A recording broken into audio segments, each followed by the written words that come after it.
Hello మామ. So నిన్న test ODI series అయితే అయిపోయింది. సో ఇండియా అయితే ఓడిఐ సిరీస్ 2-1 అయితే ఓడిపోయింది. అండ్ ఇండియా ఓడిపోవడానికి టాప్ 5 రీజన్స్. సో 5 రీజన్స్ అయితే చెప్తా ఇండియా ఓడిఐ సిరీస్ న్యూజిలాండ్ ఓడిపోవడానికి. ఫస్ట్ రీజన్ వచ్చేసి India batting against spin. So middle ఓవర్స్లో అయితే ఇండియా బ్యాటింగ్ అగైన్స్ స్పిన్ అయితే నెరి మొత్తం వాళ్ళకి Shane Warne, Glenn McGrath, Muttiah Murali అన్నట్టు బ్యాటింగ్ చేస్తారు, అటాక్ చేస్తారు స్పిన్నర్స్ని. అండ్ అది చాలా చాలా చాలా జబ్బా. న్యూజిలాండ్ సెకండ్ లైన్ స్పిన్నర్ జేనల్ లెనాక్స్.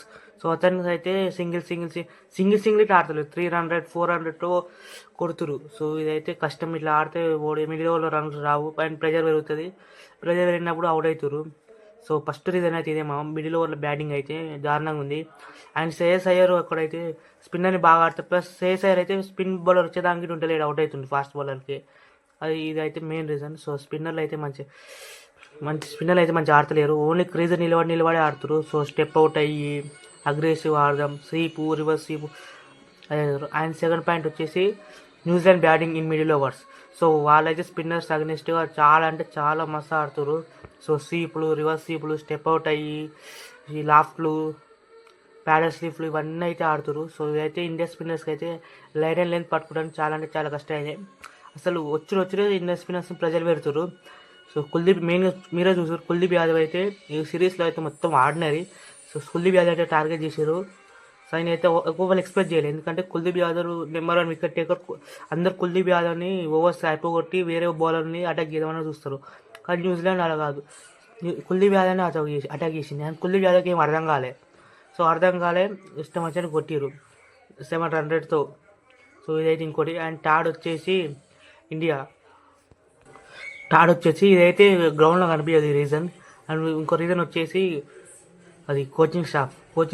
డారెల్ మిచిల్ అన్ని రన్స్ కొడుతుంటే కోచింగ్ స్టాఫ్ అసలు ఏం చేస్తారు, అసలు ఎటువంటి ప్లాన్స్తో గిట్ట వస్తలేదు. అసలు ఏదో ప్లాన్తో వచ్చి ఫెయిల్ అయ్యారు అన్నట్టు కాదు, ఏం ప్లాన్తో వస్తలేరు.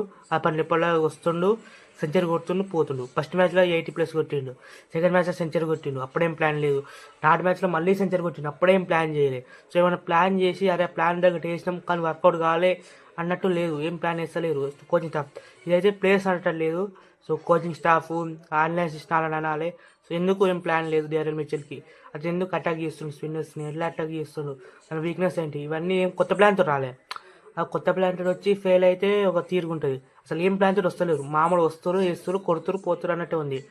వచ్చామా కాల్చామా చచ్చామా రిపీట్ అట్నే ఉంది. సో ఇండియన్ బౌలింగ్ అయితే. అండ్ ఫోర్త్ వచ్చేసి ఇండియన్ కోచ్. సో అదైతే ప్రెస్ కాన్ఫరెన్స్లో అయితే యంగ్స్టర్స్ని అయితే చాలా మెయిన్గా నితీష్ కుమార్ రెడ్డిని. సో నితీష్ కుమార్ రెడ్డి గురించి అయితే చాలా అంటే ఇతను పర్ఫామ్ చేస్తలేడు, ఛాన్స్ ఇస్తున్నాం అని అన్నాడు. సో ఒక ప్రొఫెషనల్ కోచ్ అట్లా పబ్లిక్ ప్లాట్ఫామ్లో ఒక ప్లేయర్ గురించి అట్లా మాట్లాడొద్దు. నీకు అట్లా పర్ఫామ్ చేసాడు అనిపిస్తే ప్రైవేట్గా 1-to-1 చెప్పాలి ఒక ప్లేయర్కి, నువ్వు ఇట్లా అవుతున్నావు, నువ్వు ఇట్లా మీరు ఎక్స్పెక్ట్ చేసినట్టు నువ్వు చేస్తలేవు అని చెప్తే అది వేరే ఉంటుంది. సో అట్లయితే యంగ్స్టర్ అతను జస్ట్ 23 years ఉంటాడు, అతని మీద ప్రెజర్ పెరుగుతుంది. ప్రెజర్ పెరిగితే అతను ఏం ఆడతాడు, తన ప్లేస్ కోసం ఆడుకుంటాడు. సో ఇదైతే చాలా చాలా అంటే ప్రెస్ కాన్ఫరెన్స్లా మాట్లాడాలి కానీ ఇట్లా యంగ్స్టర్స్ గురించి అది అని మాట్లాడొద్దు. సో ఇదైతే చాలా అంటే చాలా పెద్ద తప్పు. అది యంగ్స్టర్ అదే ఆయనకి ఛాన్స్ ఇచ్చారు. సెకండ్ ఓడిఐలో 2 overs ఇచ్చారు. ఫస్ట్ ఓడిఐలో అసలు మ్యాచ్ ఆడాలి. అండ్ బ్యాటింగ్ నెంబర్ 7 నెంబర్ 8 వస్తుండు. నెంబర్ 7 నెంబర్ 8 టేలెంట్ తోటి వచ్చి సెంచరీ కొట్టమంటావా, నువ్వే చెప్పు. సో టేలెంట్ వచ్చి సెంచరీ కొడితే 2 overలలో 5 wicket హాల్ కావాలా, ఇచ్చిందే 2 overs అలా 5 wicket హాల్ కావాలంటే సో కష్టంగా మా. అండ్ థర్డ్ వచ్చేసి జడేజా. సో జడేజా మీద చాలా ప్రెజర్ అయింది. ఆల్రెడీ అక్షర్ పడార్ ఓవర్ జడేజాని వైట్ బాల్ క్రికెట్లో కోచెస్ అండ్ సెలెక్షన్ స్టాఫ్ అయితే తీసుకురు. సో కాబట్టి జడేజాకి ఒక ఛాన్స్ ఇచ్చారు ఈ సౌత్ ఆఫ్రికా తోటి అండ్ న్యూజిలాండ్ తోటి ఓడిఐ సిరీస్లో. సో 2 series అయితే జడేజా అంతేం పర్ఫార్మ్ చేయలేదు విత్ ద బ్యాట్. సో ఇదైతే జడేజా మీద చాలా అంటే చాలా ప్రెజర్ తీసుకొస్తుంది. జడేజా ఈ సిరీస్లో ఒక్క వికెట్ తీయలేదు. మీరు చెప్తే నమ్మరు, not even single wicket Jadeja pick in this series. So కారణం ఏంటి, బ్యాటింగ్తో గిట్ట టీం లేదు. సో బ్యాటింగ్తో గిట్ట వస్తారు. బ్యాటింగ్లో చాలా నాకైతే జడేజా ప్రెజర్లో వచ్చినట్టు అనిపిస్తుంది బ్యాటింగ్లో. సో బౌలింగ్ అంటారా కొడుతున్న పక్క పెట్టు, బ్యాటింగ్లో అయితే జడేజా ప్రెషర్లో ఉండు.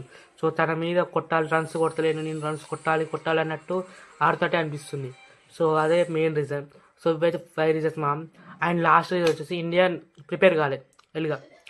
అది ఏమనుకున్నారంటే ఇండియా న్యూజిలాండ్ సెకండ్ ఇన్నింగ్స్ ఆడేగా అన్నట్టు లైట్ తీసుకోవాలని నాకైతే అనిపించింది. సో అందుకని సెకండ్ ట్యాంక్ ఏం ఆడతారు, ఈజీగా కొట్టేయచ్చు అనే కాన్ఫిడెన్స్ తోటి ఉన్నట్టురు. సో అదే మెయిన్ రీజన్. వాళ్ళ మీద వాళ్ళని లైట్ తీసుకొని స్ప్రెడ్ చేసారు. సో ఇవైతే మెయిన్ రీజన్లు.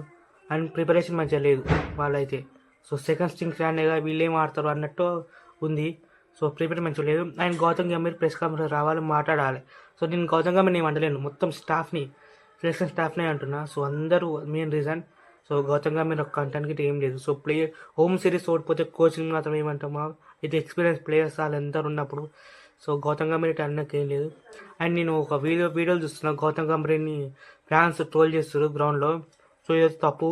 సో అట్లా ఒక కోచ్ని, ఇండియన్ క్రికెటింగ్ కోచ్ని అట్లా అనొద్దు. సో అదే తప్పు. గౌతమ్ గంభీర్ తప్పేమి, నాకు గౌతమ్ గంభీర్ తప్పేమి కనిపిస్తలేదు. సెలక్షన్ స్టాఫ్ మొత్తం అందరు తప్పు ఉంది అల్లా. సో స్టాఫ్ది అల్లా గౌతమ్ గంభీర్ ఒకడు. కానీ గౌతమ్ గంభీర్ వల్లనే ఇదంతా అయిందంటే నాట్ కరెక్ట్ అది.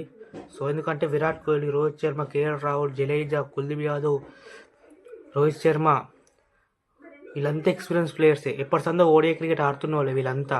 సో వీళ్ళందరిని పెట్టుకొని ఓడిఐ సిరీస్ ఓడిపోతే కోచ్ మాత్రం ఏం చేస్తారు? సో ఇవి నీ రీజన్స్. అండ్ మీకు ఏమైనా రీజన్స్ ఉంటే కామెంట్ చేయండి. కలుద్దాం నెక్స్ట్ వీడియోలో.